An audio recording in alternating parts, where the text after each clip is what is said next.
Eric, paano ko ba mahanap ang daan patungo sa kapatawaran ng puso mo? Eh di i-Google Map mo. Minahal kita ng sobra, pero sinaktan mo ko.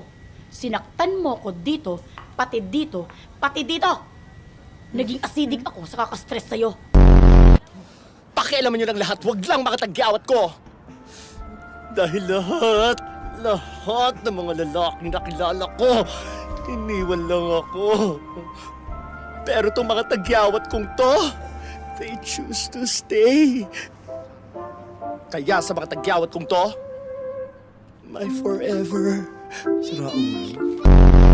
Eh kung gawin na lang natin negosyo itong mga tigyawat mo, kung sa bagay, hindi tayo maubusan ng supply dito. Lalo na ako, idadagdag pa natin mga naipon nito. Ang laki na talaga na nagbago sa atin.